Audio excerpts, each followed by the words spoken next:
Good morning, everyone. Thank you for joining us here at Shaping Ideas UPG Science Talk. Depending on where you are, it could be very early for you or in the afternoon. My name is Pei-Hsuan, and I'm going to be your moderator for today. So this is a live webinar, and I just want to remind you that you can participate by asking questions, and we really strongly encourage you to do that. If you have any questions that you would like to ask our speaker, please type your questions below in the Q&A box. And you can also chat and discuss with other participants in the chat boxes. Once you type your questions in the Q&A box, we'll try to answer your question live. You can also vote for your favorite questions if you see someone else's question. So today we have a very special guest with us today, Professor Christian Happi. Professor Christian Happi is the director of the African Center of Excellence for the Genomics of Infectious Disease at Redeemers University in Nigeria. He has many lifelong achievements, very long list, in fact, which is recognized by not only many awards, prestigious awards, but also the people who are touched by his research and by his passion for research and education.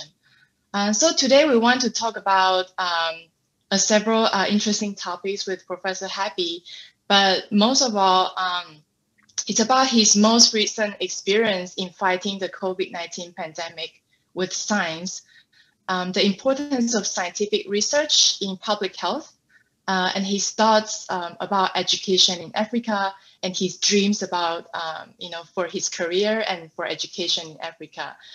So Professor Happi, welcome. And thank you so much for being with us here today. Thank you for having me. Thank you. It's a pleasure being here. Thank you. First of all, how are you? How's the COVID situation in Nigeria? Well, we're great. The COVID situation in Nigeria is not different from many other African countries, but we're great. And I mean, we thank God we're better off than what is happening in Europe and in the US. I think we're great. That's good to know. And I'm glad that you are doing well. From my communication with you earlier, it sounds like an extremely busy time for you. And I understand that it's both because of your expertise and your lifelong involvement in public health. So maybe, can you start by telling us and telling our audience about your research team and how is your team involved in the COVID-19 research? Yeah, my research team is actually made of very young, brave African scientists. The average age in my research team, they're probably about 22 years. So it's really made of very young, brave African scientists that have decided, to bring their talent and their knowledge, to work and then salvage the situation in Africa and change the narrative in Africa. And these are very young, bright, promising, scientists who do nothing but, infectious disease research and really contributing their God-given talent toward changing the narrative of science in Africa. And as you could see, these young people, these are mainly female. I mean, that's really, I need to give a shout out to all the female scientists out there. My lab is probably about 75%, almost 80% female, and then 20% male, really dominating, in this area. And then really for me, I think it's given me a lot of hope to see how female scientists in Africa started developing, dominating the field and then making significant contribution, to what public health is. Now, I'm talking about all these young people. These are a group of young people who, since the month of March this year, have really not taken a day off and have been working around the clock in order to help contain the pandemic, the COVID-19 pandemic, not only in Nigeria, but also supporting other African countries in responding to this disease, supporting by way of training, supporting by way of advising, and also supporting by ways of generating data that are very important and very helpful in order to in guiding public health response in Africa. So really very proud of this group of these very young, bright young people. They're probably about 24 of them. They're really doing all the work, and I'm just here basically speaking for them and speaking for all of them. Speaking about all the work that they do. So as you can understand, they do all the work, and then somehow I get some credit but I really want to use this opportunity to give them to give them credit for all of the work that they do, because basically I'm a mouthpiece for all these young people, very bright set of young guys doing all this work. Thank you, Professor Happi. So for those of you who don't know, actually 24 people is actually quite a big size for a research team. So I'm sure you deserve a lot of credit for that too. So I'm a huge fan, not just because of your research, but also for your passion for really try to empower young scientists in education and research. So we'll come back to that in a little bit. But now maybe something that I thought would be interesting maybe to explain to the audience who are not scientists. So I know your lab use really cutting edge technologies to understand the genome of the viruses, and not just for COVID-19, but also for many past diseases that really devastate Africa.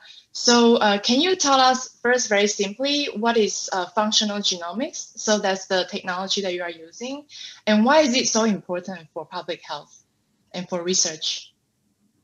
Well, I do think that functional genomics and then genomic as a whole is a very important technology, for research and then for public health. And then generally, genomic is a path to the future, not only future for research, but future for healthcare, future for medicine. Today we're talking about personalized medicine. So which means that in the next few years, when you go to the hospital, you're going to be given treatment not based on the type of medication that is available out there, but also based on the genetic makeup. Your genetic makeup. So, and then that's the way medicine is going. It's become very personalized. And then as such, and this is all driven by genomics.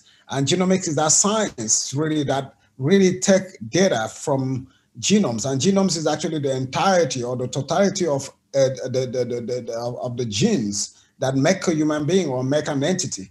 So, and then this becomes, very important. Once you understand that, then you can understand what makes that person, what makes the person behave the way he behaves, what makes the person respond to anything the way he responds. Why is it that some people, when they get exposed to a particular pathogen, some of them get infected, some do not get infected. We can see the situation with COVID. We have situations in countries where the pandemic is very bad. We also have situations like in Africa where, although people are exposed to the pandemic, they are not as much as infected. So, genomics becomes that tool that can be used, not only to understand how viruses infect people or how viruses spread in the case of an epidemic or the pandemic, but also providing the information in a very high resolution so that the public health authorities can use this information in order to respond to the pandemic. So it becomes a tool that actually guides, precision, response to pandemic and to disease outbreaks. So, and as such, I would say that, genomic has come to stay. Genomic has become the science that will guide every kind of thing that we do in terms of healthcare and then for research. And then for the first time, we are seeing in Africa how we can harness the knowledge and then the technology called genomics in order to respond to the pandemic. We've learned over the years, and that's the reason why you could see Africa, in a way, whether people like it or not, doing better than the rest of the world, because we can now put epidemiology, technology, and genomic knowledge and tools all together in order to help public health response. Thank you. Yeah, that sounds very exciting. And I really feel this is also a good opportunity to really bring the research in Africa into the spotlight. So before we go to the next question, I just want to remind everyone again, so this is a live webinar and your questions are very welcome. So don't worry about it's a small question or, stupid question. There's no such thing. So please ask. I'm sure Professor Happi will be very happy to answer your question. So type in a Q&A box below, just as a reminder, and not in the chat box, in the Q&A box. So actually we have a question here from Rodrigo. So the question is, hi, Professor, why is COVID-19 so different from other pandemic diseases? That's a very good question, Rodrigo. Yeah, the question is, why is COVID-19 so different for other, epidemic or pandemic disease, other pandemics? The reason is you are dealing with a disease that is airborne, a pathogen that is airborne. When something is airborne, it's very difficult to contain because remember, air and then It's not like other diseases that you can actually just get only through contact. Here, air plays a role into transmitting the disease. Contact plays a role in transmitting the disease, so it makes it more complex. For instance, and also this is a disease that can be transmitted through asymptomatic carriers. Asymptomatic carriers mean that somebody is not exhibiting symptoms of a disease and yet is infectious and is transmitting the disease. That makes it very, very difficult, to tackle. If you look at other diseases like other pandemic or other epidemics, if you take a disease like Ebola, one of those signs that says somebody has Ebola is high fever. So that is easy to actually isolate, because when somebody has a high fever, you could say this is a suspect. You can contain that kind of individual quickly. But in this case, somebody is going around, he has no fever, he shows no symptom, he has no runny nose, he has nothing that can make you suspect that this person has an infection, and yet he's infectious and he's transmitting the disease. That really makes it very complicated. And that's what you've seen today, and you're seeing it all over the world struggling to grapple with this disease. Then finally, we're dealing with a virus that is new. We're dealing with something that we've never dealt with before. So that's the reason why at the beginning of the pandemic, you could see that the case fatality rate was so high, because at that point, the doctors didn't really know what they were dealing with. But as time goes on, you also see that number of infections are very high, but also the case fatality also seems to be reducing. So which means that we are learning along the disease. So we are all learning along the curve, and we are trying to understand the disease better. So it's a new disease, and it's airborne, and also this virus is asymptomatic. So it's actually a problem that we're all very worried about, for the upcoming holiday seasons. So actually a lot of questions start to come in. So I'm gonna try to get through all of this in a pretty short amount of time. So the next question is from Vidya, and her question is, what is the goal of functional genomics? Okay, the question is, what is the goal of functional genomics? The goal of functional genomics is multifaceted. It depends on the way or how you look at it. For some cases, if you look at functional genomics in the case in help understanding, disease or treatment, then you can see that functional genomics will help you to make treatment that are very specific to individual. If it is understanding how viruses behave, then it enables you to understand, how viruses behave, and then you can actually deal with. So it's really depend on the angle at which you are looking at this. So it is a big concept, but then the concept actually can be applied either depending on the interest. In the case of infectious disease, for instance, or in the case of outbreak prevention or outbreak management, it enables you to understand what the virus looks like, to understand how the virus spread, to understand if the virus is mutating, and if it is mutating, is it becoming more infectious? And then you can also use such information in order to develop, countermeasures for drug. And these countermeasures could be diagnostics, could be drug, could be vaccine, it could be therapeutics. So basically just giving you that kind of big, what I call, big picture of what functional genomics can be used for. Okay, thank you, Professor Happi. So before we go to the next question, we actually have a few poll questions related to COVID-19 for the audience. So I'm going to ask Toby to put up the first poll question, and then we'll keep going on with the questions with you, Professor Happi, and I'll come back and share the poll results so we can have some fun looking at the results. So for everyone, if you can see a poll window pops up right now, you can vote for your favorite answers, and don't forget to hit send. I think it's send or submit. It's one of those two. So now we go to the next question, and this is a long question. So are you ready for this, Professor Happi? Sure. Okay, greetings. This is from Navid, and he's a research engineer from Bangladesh. It's a big privilege for me knowing you, Professor Christian Happi. And he said that he worked for almost 1.5 years in bioengineering in the field. And your work, he's wondering if it's a bit held up due to the pandemic. He said that his work is a bit held up due to the pandemic. And he has been wondering about what may be the possibility of new vaccines that fight the pandemic, because the viruses mutate, they have these mutations. And he mentioned that the virus has more than 380 genome sequences we know. So you have to tell me something about that. I actually didn't know this. So he asked, what do you think will be the most challenging test for the scientists to slow the infection, given these viruses have all these mutations? Well, I mean, that's a very interesting question. And then, as you know, viruses, most RNA viruses like the SARS-CoV-2 are bound to mutate. Then the question is often to identify, where the mutations arise, and if where the mutation arise are the areas that are actually used by the virus to access, the targeted cells that they infect.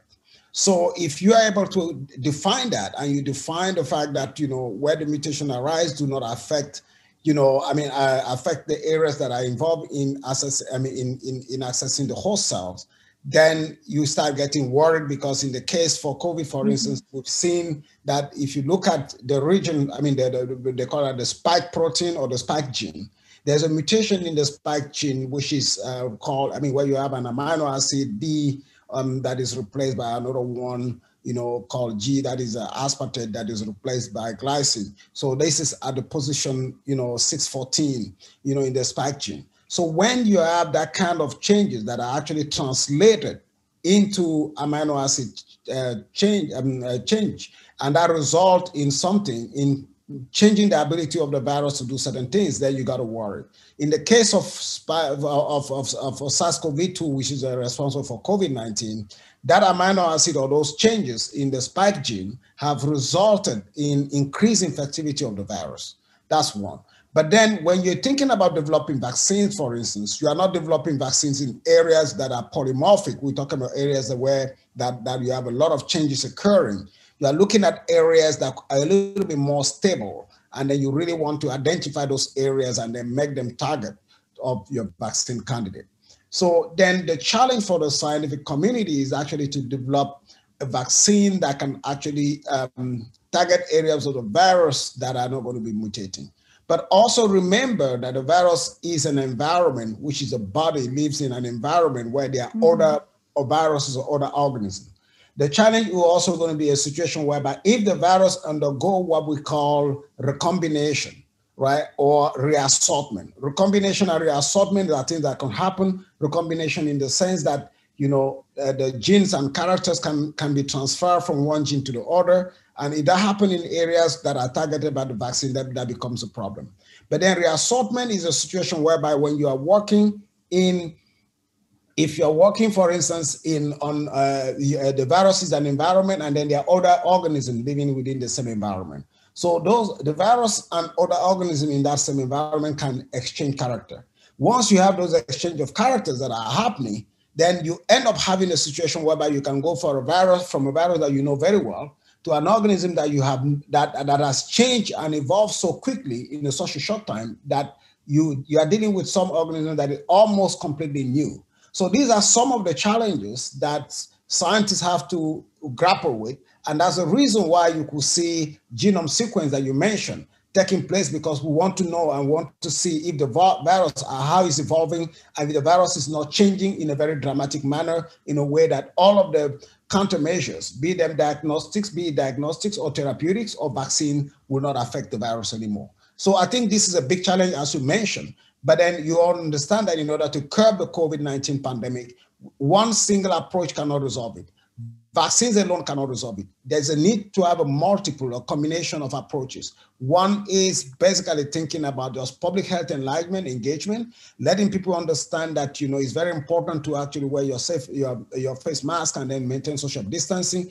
Also developing new diagnostics, developing new drugs in a way the diagnosis should be made shorter so that they can develop, so that we can know in real time or near real time when people are exposed or not, or having a short time to provide a result to people, but also develop therapies and then vaccines. So it is a multiple pronged approach that is actually needed to contain this. And that's why there is a need to have everybody on board, Not only the scientists, we need the scientists, we need engineers like you, we need public health policy makers. These are probably civil servants in the ministry that are making things. We need people in the communities, community leaders that will engage the people in order to respect, the necessary safety measures. But we also need everybody. Everybody should be aware of it, and everybody should be what I call a soldier that will help the international community and the whole world to fight this pandemic by doing the right thing.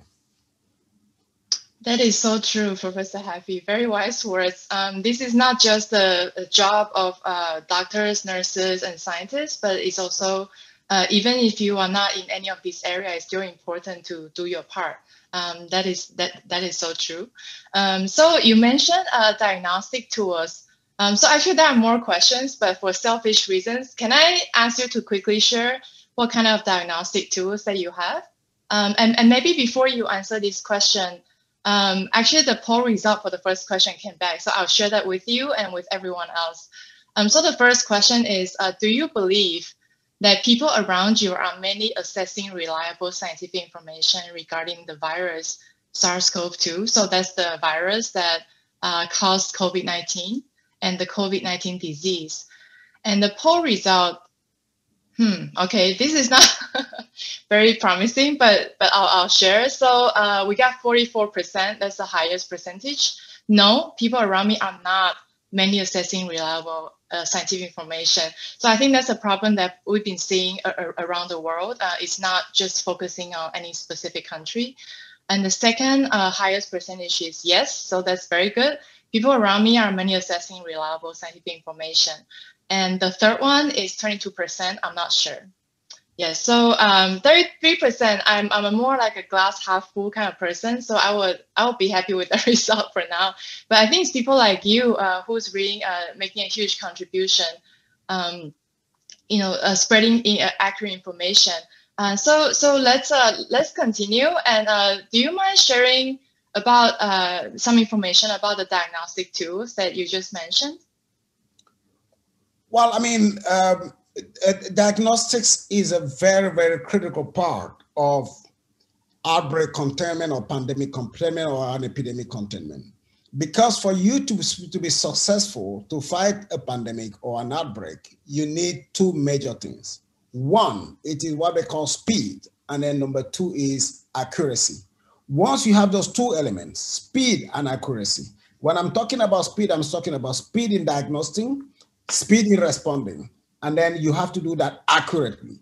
Once you have those two things, on your side, then you can quickly respond and contain an outbreak. Now, for instance, in order to develop speed for diagnostics, for instance, you need to have diagnostic that can enable you to give response to that particular query, give you the result of a test within an hour. That's the ideal situation that you want to find yourself into when you have either an outbreak or an epidemic or, or a pandemic. So, and then once you have that information, then that is the next thing you want to do is actually to have the ability to transfer that information to public health authorities so that they can actually make a decision that is informed based on reliable data. That's where the whole idea of accuracy comes into it.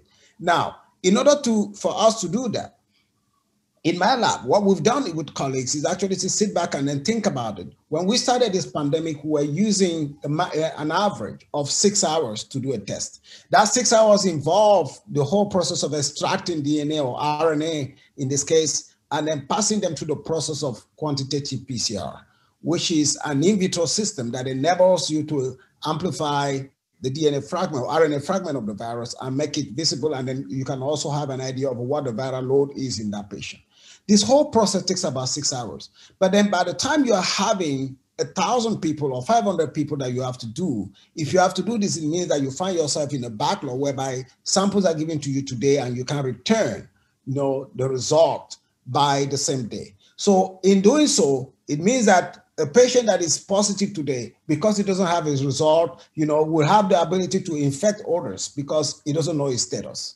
So what we did was basically to sit around and then think about how can we turn on or reduce the turnaround time for a test. And what we did was basically to come up with a very ingenious, idea, which was leveraging a technology that is out there that is existing, and it's called gene editing technology. And is basically, what I'm sure many of us understand, know what they call the CRISPR, technology is. So what we were able to do is actually to adapt the CRISPR technology to SARS-CoV-2. Designing that is, first of all, starting by sequencing the genomes, as we did, sequences many genomes. And from the sequencing of those many genomes, we're able to use machine learning to design guide RNAs these are fragments of RNA that will be able to recognize specifically the fragment, the gene or section of SARS-CoV-2, which is a virus responsible for COVID-19. So once we've done that, then we'll understand that by understanding that fragment, we will now identify endonucleases, which are molecular scissors that can enable us to cut, that complementary strand of RNA, that the guide RNA, and then the RNA of the virus. Once we have that cut, then we add in what we call a reporter. That anytime there is a cut, then the reporter will give us a signal. And that's what we did, Now, designing that system enabled us to actually design or develop a rapid diagnostic test that can enable us to test, SARS-CoV-2 within 30 minutes. So which means that we reduce the diagnostic time from 6 hours to 30 minutes. And that's really respond to one of the major, what I call major issues that countries and people do have in terms of responding to a disease like COVID-19. So that's that diagnostic that we actually developed. Now we went on from a system whereby we first of all started developing this, having what we call, we were using a tool called like a heating block to do isothermal amplification. But today we've actually been able to resolve that, and then we do everything at room temperature, which means that you just need to spit in a tube. And then from spitting from that tube, then everything gets activated. All of the reagent that we made dry, and this is a technology that is adapted for countries like Africa so that you can make everything dry. And then you put in your saliva, and then within 30 minutes, you get your result. What is good about this technology is that it is not a technology that you can actually use in major cities. It is a technology that a grandma anywhere in the most remote place in Africa can use to test the son or test the grandchild or test anybody. So, and that really becomes very important in the sense that, it is a technology for the continent. Imagine we're talking about a test that you can do on a paper strip. I'm saying on a paper strip. That is not a test that need high fidelity technology. You don't need a training to do it. It's just like for ladies, like a pregnancy test. It's just like a malaria test. But then what is beautiful about this is that we are not looking at antigen. We are looking at nucleic acid. This is the first time we transform in the field and then using nucleic acid testing on the paper strip. So which means that we all understand the challenges with antigen captures, cross-reactivity and false negative and false positive. But here, if the nucleic acid of SARS-CoV-2 is present, it picks it. If the nucleic acid of SARS-CoV-2 is not present, it gives you a negative test. So we have two versions of this test. One that you could just use on a paper strip. Then the second version, you can make it in a plate. If you're in a big city like Lagos in Nigeria, where you have 25 million people, or you're in mega cities, then you can also do that in a 96 wells format.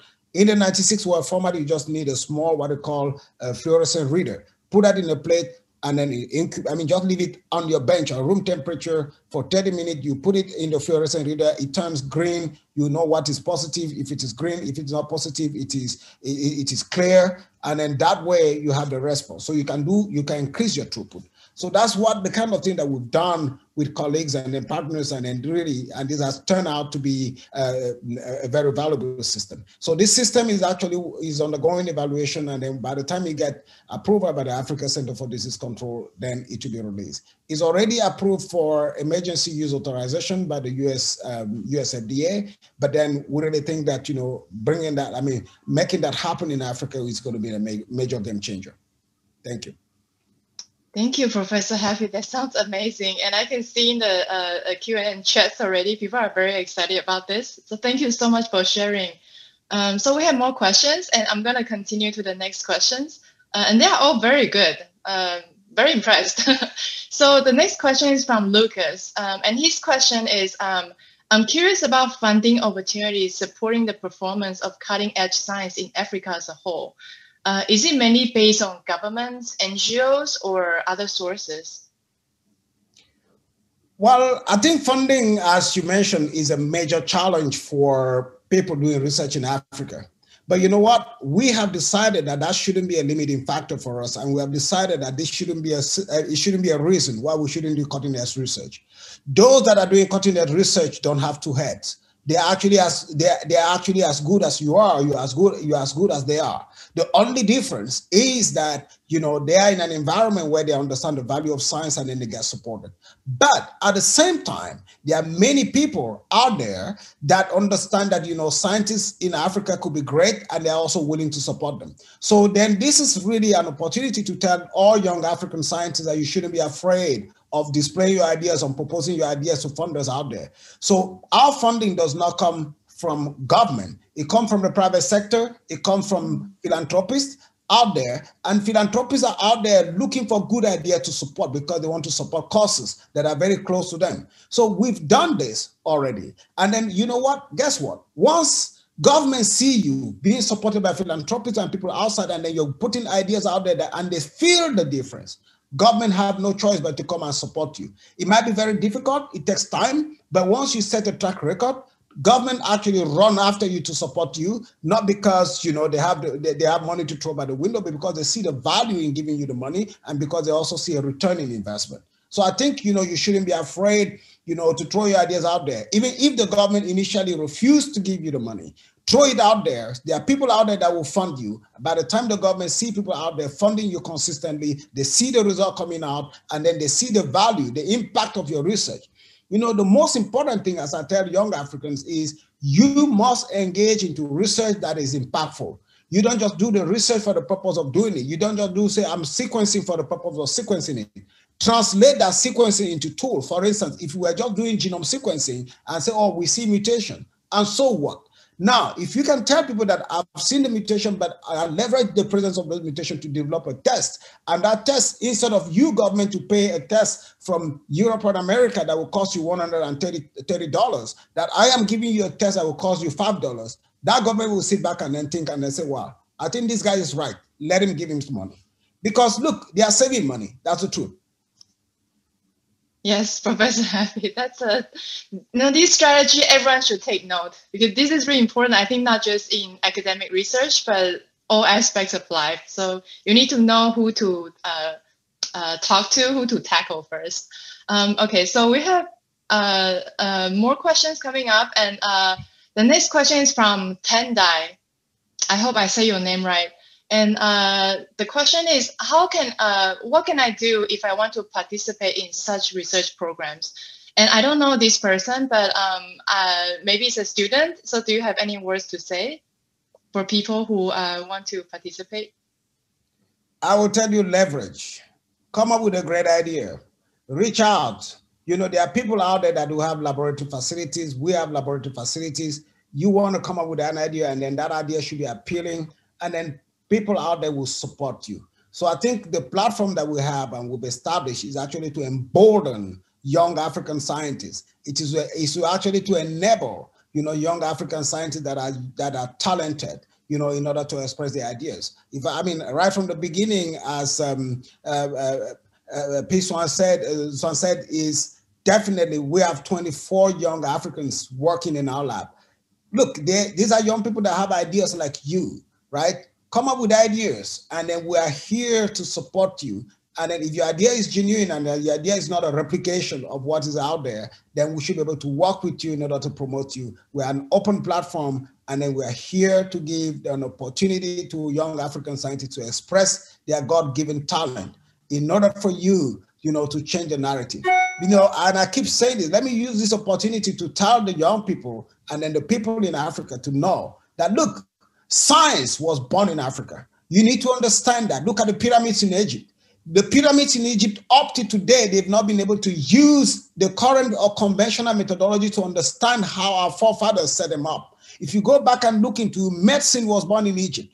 Look, when you go and then go back into the history, Aristotle, and then the great, the philosophers, all came from Greece and everything to learn in Egypt, and then went back to their countries. So I think this for me is an opportunity to tell young Africans that, look, science and everything that we do today was born here.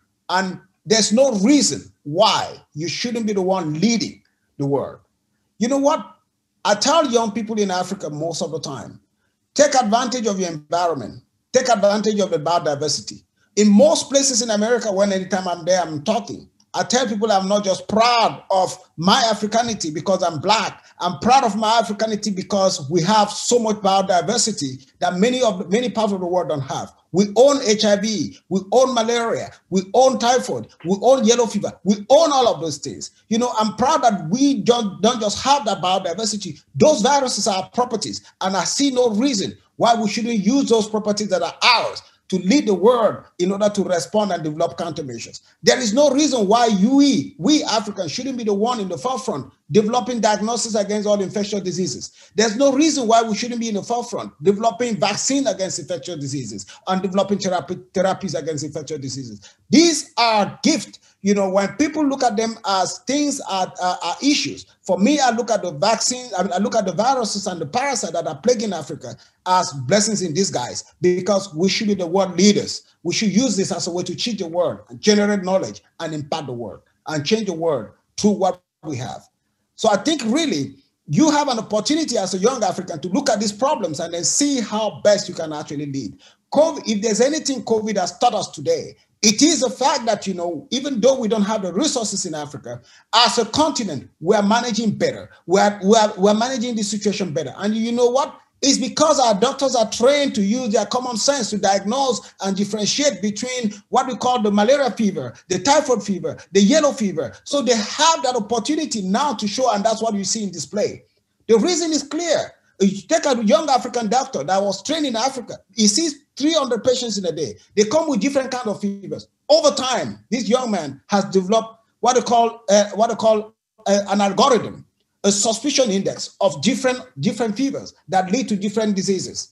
And that's why you see them coping better. And then you have a situation, you have the same situation in the West. They can cope with it because they don't have the burden that we've had over the years. Thank you. Thank you, Professor Happi. I think this is the kind of passion that's going to drive a lot of young students who are aspired to be scientists in the future. And I would also second Professor Happi that if you are afraid, don't be, because no one can do it alone. And if Professor Happi says so, I think you should all join him. So that's some words from my end. So next question, actually before we go to the next question, can Toby please put up the next poll question, and then we can come back to that a bit later. And the next question is from Theo. Hello, Dr. Happi, excellent talk. My question is, do you believe the COVID-19 pandemic has shown us how well we can collaborate across scientific and social disciplines of public health? Very good question. And the second question is, if so, how can this help when we're also tackling ongoing and neglected diseases such as TB and malaria? Very good question. Yeah, I think this question is very good. If there's anything that COVID-19 has taught us, is actually the fact that collaboration is key. And when we talk about collaboration, we're talking about collaboration across discipline. I'll give you one single example. When COVID-19 started in Nigeria, my lab had a lot of information in terms of how do we prevent disease? How can we sit down and then develop ways of preventing the disease from spreading? And we reach out to a young man that is basically an app developer. He's a computer guru. Together, and then this company is called Cretin. I mean, sorry, I'm not doing their publicity, but at least it is a way to give a shout out to them. So Cretin will work with them. These are guys they are not biologists. They are not infectious disease specialists. They are all just people that can write programs and algorithms. We work together, and within a week, 7 days of the outbreak in Nigeria, we came up with an app, which is basically an e-serve screening app that will enable you to sit down in the confinement of your home, identify all the symptoms, and then see whether you are potentially exposed, or you are high risk, or you are low risk patient, or you are asymptomatic, and if you are a high risk patient, refer you to the nearest hospital. This is exactly what you see kind of collaboration across sectors could do. So if you now take another dimension to it, this is collaboration between a scientist and someone that is in the field of IT. Now, if you talk about developing diagnostics, as a biologist, I can do a whole lot of things, but I will need to work with physicists. I will need to work with chemists, for instance, to work together, and then bioengineers to come up with the diagnostics. And then you suddenly see a diagnostic on the market, or you see a diagnostic that we hear that Professor Happi has developed. It is a collaboration that brings together microbiologists, by bringing together people in the field of genomics, bioengineers, chemists, and then biophysicists. And all of that together result in what you could see. So, and then when you even have the diagnostic, you need to engage the public health sector. You need to engage people in the public health field. You need to engage people in decision making. So when you do this, you work together with them, and then they will engage people in the sector, in the healthcare sector, so that this information trickles down and becomes part of the daily routine of the frontline healthcare worker that can use your tool in order to respond to the pandemic. So again, collaboration, it is a way. Even as you are doing this, we need to engage people in the media. You need to engage people out there so that the information is out to prevent it, to prevent whatever, bad practices. I do think that, it's very important to collaborate in all ramifications. Thank you, Professor Happi. This is a really excellent question. So now I will quickly share the results of the last poll. So the question is, where do you usually get information on COVID-19 pandemic? And you're probably not surprised, everyone. And Professor Happi, the main source is the internet. So that's more than that's half of the poll. The second source is actually TV or radio or other traditional media. And the third one is social media, including WhatsApp, Facebook, Twitter, Instagram, TikTok, etc. And the last one source is doctors or nurses or scientists who are working directly on the pandemic. Mm-hmm. So that's in a way it's not surprising, right, Professor Happi? Internet, that's how it. And that's why it's so important to spread accurate information on internet. It's probably more important than ever. So the next question, let's go to the next question. So this is from Tendai, and he wants to ask how to implement the functional genomics in less developed countries in Africa who are struggling even to do COVID tests for its people, like Zimbabwe. It is true. I would say how to implement that. It is through collaboration. For instance, we understand that not all countries in Africa do have the tools and the technology to do this, to do what we're doing. And we partner with the Africa CDC and the World Health Organization. And then there is a program now. If you, you can reach out to me after this. We are working with several countries in Africa that do not have this kind of technology to enable them answer the same question. How is the nature of the virus? Is the virus mutating? Is there community transmission? How does the virus change over the time? Are the viruses in Africa good enough actually to be responsive to the vaccines that are coming down the line? So if you do not have the ability to do that, even if you are struggling to do the testing in your country, you can reach out to us and through the Africa Center for Disease Control. If you are a scientist and you're interested in developing yourself, if we can work with your government, then you can come along to a lab with your own sample, the sample from your country, and do the analysis with us. And not only you will learn how to do it, but you also provide very critical information to your country, a country like Zimbabwe. Thank you, Professor Happi. That's a great answer. The next question is from Awa. And her question is, what are your lessons learned from Ebola to tackle the current COVID-19 pandemic? This is actually a topic I'm very interested in too. I heard it's a great story. So the floor is yours, Professor Happi. Well, I think we learned a lot from Ebola. And then I think that's also the reason why you are seeing Africa really responding better.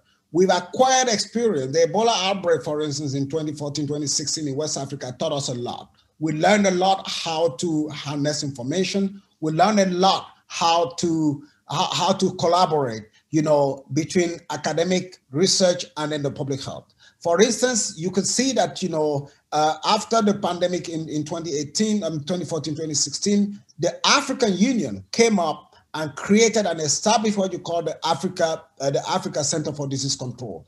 That Africa Center for Disease Control is the coordinating body. So you can see more coordination in Africa, where they work with governments, work with public health institutions and departments in various countries, providing information that they need critically so that Africa can respond, much more faster. Now, starting from the Ebola outbreak in 2014, we learned one thing. I can tell you that my struggle and tribulation between the Ebola outbreak, it was the fact that for the first time in the history of science, my team and myself and colleagues, we used genomics of functional genomics to start even guiding Ebola outbreak in 2014. Unfortunately, at that time, we were maybe thousands of years ahead of public health authorities and then international organizations that were supposed to manage, the crisis and manage the Ebola response. We actually were providing information in terms of genetic sequence of the virus to show the structure of the virus in real time, but they could not harness that information in order to respond. What we did was actually to put again on overdrive and go from that, providing the genetic structure of the virus to develop a rapid diagnostic test, in between 4 months within the outbreak, because we realized that it was taking too long to provide testing results in the Ebola screening center. We realized also that people that left their home with mere malaria because they had malaria fever were going to the Ebola testing center to screen for Ebola, and in the process, they get infected and then take the Ebola back to their home. We had identified the fact that rapid diagnostics was going to be a major game changer. Within 4 months of the outbreak in 2014, we actually went from a 6 or 7 hours testing, diagnostic molecular testing for Ebola test, to develop a 10-minute rapid diagnostic test that actually resolved, the outbreak. The introduction of that test, that test in West Africa was absolutely what started flattening the curve, because the doctors could have the result of their patient in real time. They could triage patients that have Ebola and that did not have Ebola in real time, and that became very critical in terms of containing that outbreak. We learned from those lessons, and that's why you could see that within the outbreak or within the pandemic of COVID, we didn't wait for 4 months. Within 2 months, we developed another rapid diagnostic test that is more sophisticated and more adapted for COVID-19. This is not just only for us.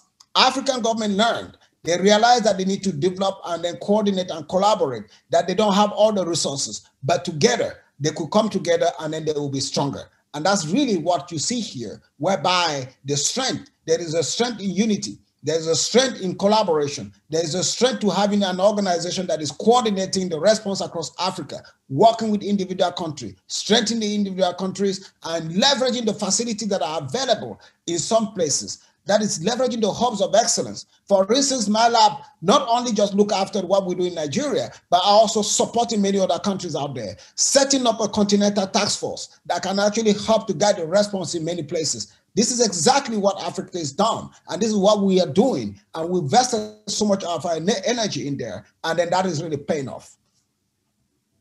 Thank you, Professor Happi. I personally feel very strongly about lessons learned from previous diseases. And so I'm personally from Taiwan, and we excuse me, we have a SARS back in a decade ago, and we also learned a lot from that. And because of that, I feel our government is also dealing with the pandemic so much better. So I'm right there with you. So the next poll question is in progress, so I'll come back to that. And the next question is from Vidya. Hello, Professor Happi. Thank you for answering my first question. So she actually asked one of the earlier questions. You talk about mutations. So my question is, how do you see COVID-19 mutating? And have you seen any mutations in its sequence between March and the present? That's a very good question. Yeah, the question is, how do you see COVID-19 mutating, and have you seen any mutation between March and today? Oh, yes. We were one of the first group to call the spike protein mutation, or the spike gene mutation, that is a D614 gene mutation that exists. That mutation is associated with increased transmissibility, but has also been demonstrated not to be associated with increased mortality. And that really helps, to monitor. We've also seen some other mutation arising in the nucleocapsid gene. We've also seen some mutation arising around the areas that are targeted by the primers that are being used for molecular diagnostics. Then this shows that there will be some kind of false negative around, around. So, and then these informations are very critical, because as we get this mutation, we also make the information available. The mutations are also used in order to identify the different lineages of the viruses that are circulating around. In the case of Nigeria, for instance, we've established that, that there are about 13 different lineages circulating in the country. So that really has implication in terms of diagnostics, in terms of therapeutics, also in terms of vaccine development. So, and then these informations are very important for the public health response. And then that really put us in a very different position, in a vantage position, because remember that in the past, in 2014, this was not technology that we were using, but in 2020, we're using it, and then we're making this information available for public health authorities in Africa, so they know exactly what is circulating. We can tell you, for instance, how many times we have had incursions of new viruses in Nigeria. For instance, in the case of Nigeria, we have 51 introduction. Across Africa, we definitely have over 1,000 introduction. Remember that this virus really did not emerge from Africa, but we can tell you how many people brought or different type of viruses got into Africa over the period of time. That's what the mutation actually help us do. We've identified many mutations, but those mutations actually are being tracked. And we are seeing how the virus is changing. These informations are given to the people. We can see the different lineages and sublineages occurring because the virus is evolving. And these information are very critical in tracking the virus, tracking its spread, and also seeing how it's changing, and using this information to identify the hotspot, to identify community transmission, using this information in order to respond in a very targeted and precise manner, across the continent. Thank you, Professor Happi. So the next poll question. I don't know if you can see this. The question. So the poll result is very interesting. So would you use a COVID-19 vaccine once it becomes available? And the good news is 65% say yes. I believe a vaccine will be effective, and that's the reason that all the scientists and policymakers, everyone is working so hard for it. But there are also people. 15% who believe, no, I don't believe it is necessary, or I don't trust the vaccine. So among my friends, the opinions are always split. And the third option, no, I have other reasons. So I guess we'll have to see when the vaccine is finally here. If you have any questions, or if you'd like to get in touch with us for any information, or you would like to volunteer to be a speaker, you want to share with us about your work, please feel free to email us. We're also going to post a link in the chat box for another way to contact us by filling out a form on our website. Okay, let's look at the poll result. So the question is, why are you attending the webinar today? And 50% of the audience today are simply joining out of curiosity. Thank you very much for joining us. Curiosity is important to understand the truth of everything. So I'm not working in a related field, so probably not in science or biomedical sciences, and I'm simply curious about a topic. But there are also a lot of people joining us from a related field in science or public health. I'm working or studying in a related field, medicine or public health or science or research. And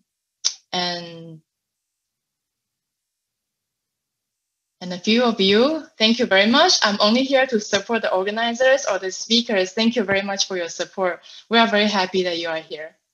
Professor Happi, there are still so much we can talk about, but we are really close to the end of this webinar. And I want to thank you again for not only making such important contributions to be in public health, but also for sharing your passion with us here today. Before I let you go, so that you can enjoy your weekend, would you like to give us some final words that all of us can take with us into the weekend and for our life? Well, I just want to say thank you for the opportunity, but I also want to encourage all of the young Africans that are on the call to let them know that they can be anything that they want to be. They can achieve anything that they want to achieve. They just have to believe in themselves. They have to believe in their potential. They have to believe in anything that they want to do. It's never easy, but it's only easy for those that are determined. Don't get discouraged. Let your passion drive you. Don't let the challenges of life and the challenges of the environment make you feel that you cannot achieve. is some of us, despite all the tribulation I've been able to achieve, and without the resources and then that you have available today, I've made it to this point. I can believe that you guys are going to do better. I've always told the young people in my lab, looking at what they are doing and looking at how passionate and how dedicated they are, that I see that in the next 10, 15, 20 years, Africa will have its first Nobel Prize of Medicine. Because I think that, I mean, the dynamic is changing, the narrative is changing. I think it is time, perspective. It is high time Africans start talking about Africa from their own perspective, and then with the lenses of the continent. I think you have a golden opportunity now to start telling your own story. And I see you, maybe in my own retirement, I see young Africans. One of you will be the Nobel Prize, will be the Nobel Prize of Science and Medicine and Chemistry, in the nearest future. Thank you very much. And then keep the flag high and keep the flag running. Thank you so much, Professor Happi. That's a great way to start a weekend for me, and I think for everyone here too. Also, I want to thank everyone here who has joined us today. You can learn more about Professor Happi's research and advocacy for research and education on our website, and also on Professor Happi's Institute website. We'll post these links in the chat box. I wish everyone a great weekend, Professor Happi, and everyone who has joined us today. Please stay safe. I hope to see you all again in the next Shaping Ideas UPG Science Talk in January 2021. Thank you. Have a good day. Thank you for giving us the platform, and thank you for the incredible job that your organization is doing. I want to see many of these organizations coming upstream. I think you're going to change the narrative. You're going to change the way that the belief and the thought process of all of this new generation of scientists coming on. And I really cannot appreciate you but enough for all of the work that you're doing. You're an incredible organization, and it was a huge pleasure working with you in preparing this webinar. And then I can attest to the world that you are very professional in the way you do it. You're very thoughtful, and I'm really, I find it's a privilege to have actually been selected to be part of the webinar series. Thank you very much. Thank you, Professor Happi, for your kind words. It is really our honor to have you here, and I learned so much. I think a lot of people cannot really talk right now, but I think I can speak for everyone here that we are so excited that you could join us, and we're very happy that this happened. And I really wish you the best in your research. I know it's a really busy time for you, so I hope you take care, stay healthy, and I hope for the best for your team, for your research, and for your dreams, for your home country, for students. Thank you so much for your kind messages, and they are really, really inspiring. Thank you so much.